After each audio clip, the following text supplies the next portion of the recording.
दोस्तों रशिया का पहला 5th जनरेशन के stealth fighter aircraft Sukhoi Su-57 जिसे लेके वेस्टर्न मीडिया की तरफ से कई बार कई तरीके के सवाल उठाया गया है और ज्यादातर सवाल यही उठता है कि क्या ये एयरक्राफ्ट वेस्टर्न प्लेटफॉर्मों का सामना कर सकता है। हालांकि रशिया और यूक्रेन का लड़ाई जब से शुरू हुआ है तब से सुखोई Su-57 फाइटर एयरक्राफ्टों को लेके जो सबसे बड़ा चर्चा है वो है कि क्या इन एयरक्राफ्टों को रशिया की तरफ से यूक्रेन के लड़ाई में डिप्लॉय किया गया है। हालांकि कुछ जगहों में बताया जाता है कि ये लड़ाई में डिप्लॉय हुआ है, जबकि कुछ जगहों में ये दावा किया जाता है कि ये लड़ाई में अब तक डिप्लॉय नहीं हुआ। पर वहीं पे दोस्तों अब खबर ये आ रहा है कि खाली ये जो एयरक्राफ्ट है ये यूक्रेन के लड़ाई में डिप्लॉय नहीं हुआ है, बल्कि रशिया के पहला 5th जनरेशन के फाइटर एयरक्राफ्टों के द्वारा लड़ाई में पहला एयरक्राफ्ट को एयर टू एयर कॉम्बैट में मार गिराया गया। रिपोर्ट में दावा किया जा रहा है कि यूक्रेन के लड़ाई में एक सुखोई Su-57 फाइटर एयरक्राफ्ट ने यूक्रेन के एक सुखोई 27 फाइटर एयरक्राफ्ट को R-37 लॉन्ग रेंज के beyond visual range air to air missile के द्वारा तबाह कर दिया गया। दोस्तों आज के इस वीडियो में आप लोगों को बताऊंगा कि क्या सच में सुखोई Su-57 के द्वारा ये कारनामा करके दिखाया गया है, और अगर ये रिपोर्ट सही है तो ये सुखोई Su-57 के लिए आने वाले भविष्य में कितना फायदेमंद होगा। तो डिटेल में इसके बारे में जानने के लिए वीडियो के आखिर तक बने रहिए और चैनल को सब्सक्राइब और वीडियो को लाइक जरूर कीजिए। दोस्तों सुखोई Su-57 एयरक्राफ्टों को लेकर बीते कुछ महीनों में जहाँ पे कई सारे बड़े बड़े दावे हुए तो वहीं पे कई सारे दावों को कई बार खारिज भी कर दिया गया। पर अब दोस्तों इन एयरक्राफ्टों को लेकर और एक बड़ा दावा किया जा रहा है, और ये दावा है कि रशिया के ये पहला 5th जनरेशन के फाइटर एयरक्राफ्टों के द्वारा हवा में पहला कॉम्बैट विक्ट्री हासिल किया गया।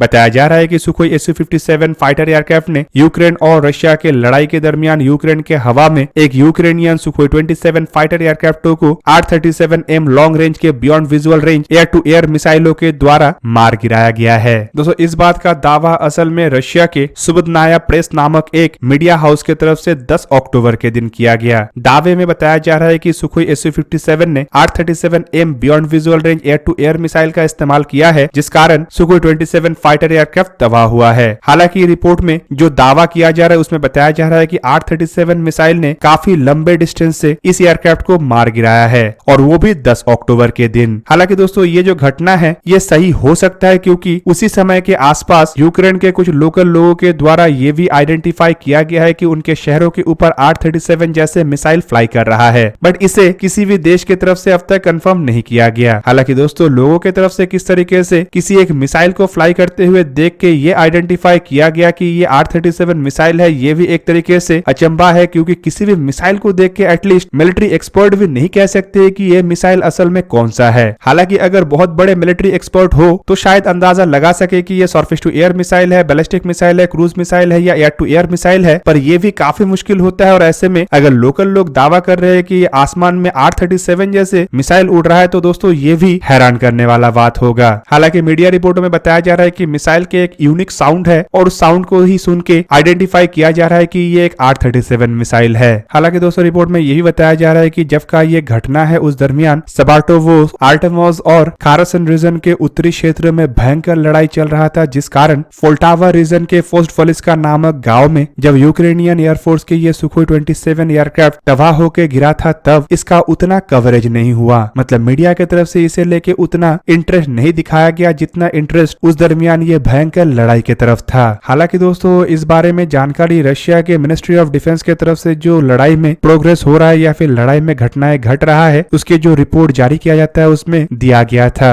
13 अक्टूबर के दिन मिनिस्ट्री ऑफ डिफेंस की तरफ से जो रेगुलर जानकारी दिया जाता है वैसे ही एक जानकारी के अंतर्गत बताया गया था कि किस तरीके से सुखोई Su-57 एयरक्राफ्ट के द्वारा सुखोई 27 को मार गिराया गया है। यूक्रेनियन सोर्सेज की तरफ से भी दोस्तों कंफर्म किया गया कि सुखोई Su-27 फाइटर एयरक्राफ्ट जब हिट हुआ तब ये एयरक्राफ्ट को असल में कामाकाजी ड्रोनों के खिलाफ डिप्लॉय किया गया था, और उस दरमियान ही एयरक्राफ्ट के ऊपर हमला हुआ, और यह भी दावा किया गया कि ये हमला रशिया के R-37M लॉन्ग रेंज के hypersonic air to air missile के द्वारा किया गया। हालांकि दोस्तों यूक्रेन के इस रिपोर्ट के साथ साथ एटलीस्ट ये कंफर्म हो गया कि सुखोई 27 फाइटर एयरक्राफ्टों को मार गिराने वाला मिसाइल R-37 मिसाइल ही है, पर वहीं पे इस मिसाइल को सुखोई Su-57 फाइटर एयरक्राफ्टों के द्वारा दागा गया, इस बात का कंफर्मेशन एवैक्स एयरक्राफ्टों के जानकारी से आया। बताया जाता है कि उस दरमियान पोलैंड और रोमानिया के ऊपर उड़ने वाले एवैक्स एयरक्राफ्टों के द्वारा सुखोई Su-57 फाइटर एयरक्राफ्टों को देखा गया था, और इसीलिए माना जा रहा है कि ये जो R-37 मिसाइल है इसे सुखोई Su-57 फाइटर एयरक्राफ्टों के द्वारा ही दागा गया होगा। हालांकि दोस्तों यूक्रेन रशिया के लड़ाई में ऐसा पहला घटना हुआ जब रशिया के डिफेंस मिनिस्ट्री की तरफ से कोई बड़े अचीवमेंट का दावा किया गया हो और विदेशी मीडिया की तरफ से इसका खंडन ना किया गया। पहली बार ऐसा घटना घटा जब R-37 जैसे मिसाइलों का इस्तेमाल सुखोई Su-57 जैसे फाइटर एयरक्राफ्टों के द्वारा किया गया और कुछ विदेशी मीडिया के तरफ से भी इसे तथ्य के साथ अब कंफर्म किया जा रहा है। हालांकि दोस्तों इससे पहले भी कुछ रोमानियन और अन्य विदेशी मीडिया में दावा किया गया था कि रशिया लॉन्ग रेंज के हाइपरसोनिक एयर टू एयर मिसाइलों के साथ अपने सुखोई Su-57 स्टेल्थ एयरक्राफ्टों को यूक्रेन के लड़ाई के क्षेत्र के नजदीक डिप्लॉय कर रहा है। दोस्तों यहाँ पे अगर आप R-37M मिसाइल के बारे में जानेंगे तो दोस्तों ये एक ऐसा मिसाइल है जो रशिया के बेड़े के एकदम नवीनतम मिसाइल है। वैसे तो इसके डिजाइन और डेवलपमेंट का काम 80 के दशक में ही शुरू किया गया था, लेकिन 2019 में ही इन मिसाइलों को रशिया के बेड़े में शामिल किया गया। ये काफी भारी भरकम और काफी बड़े आकार का मिसाइल है और इसका रेंज भी बताया जाता है कि 300 से 400 किलोमीटर तक है। मिसाइलों को बेसिकली एवैक्स किलर या फिर कहे तो एरियल रिफ्यूलर किलर के रूप में जहाँ पे बनाया गया है, तो वहीं पे इसके हाइपरसोनिक रफ्तार के कारण ये काफी कम समय में अपने संपूर्ण डिस्टेंस को कवर करके दुश्मन के टारगेटों को निशाना बना सकता है। मिसाइल करीबन माक 5 से लेके माक 6 से रफ्तार मतलब करीब 6100 किलोमीटर से लेके 7400 किलोमीटर पर आवर के रफ्तार में उड़ान भर सकता है और वजन इसका करीबन 600 किलोग्राम है।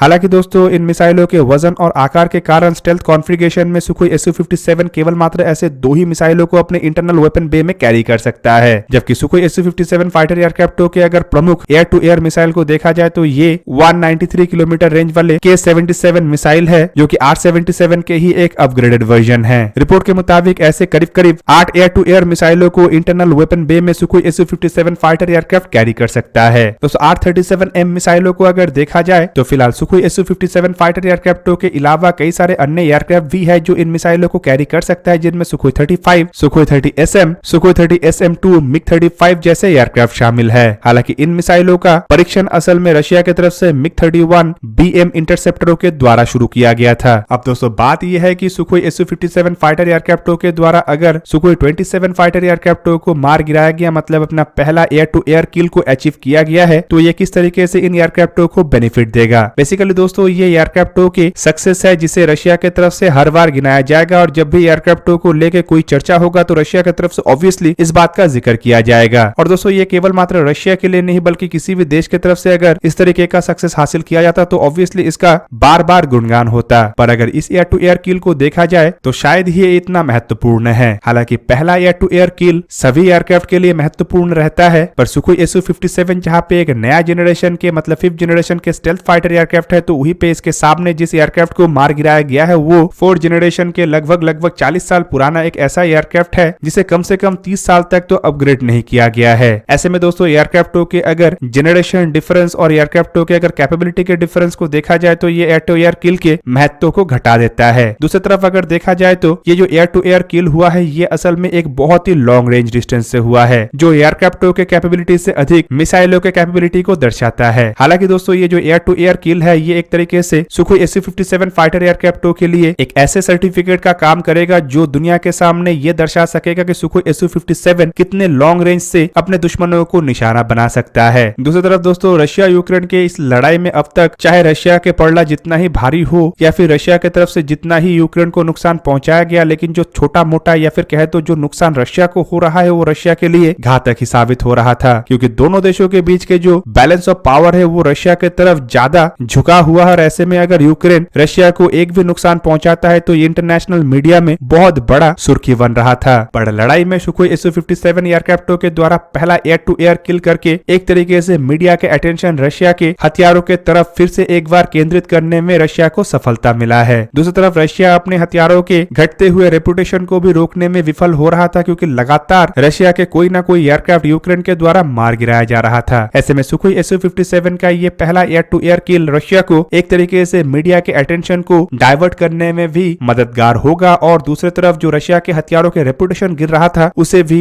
एक तरीके से रोकने में रशिया काफी हद तक इन खबरों का इस्तेमाल कर पाएगा। तो दोस्तों ये था आज का वीडियो। अगर आपको वीडियो अच्छा लगा तो लाइक कीजिए और मेरे चैनल को सब्सक्राइब कीजिए और साथ में बना हुआ बेल आइकन को भी प्रेस कर दीजिए ताकि आप मेरा वीडियो देख पाए सबसे पहले। जय हिंद।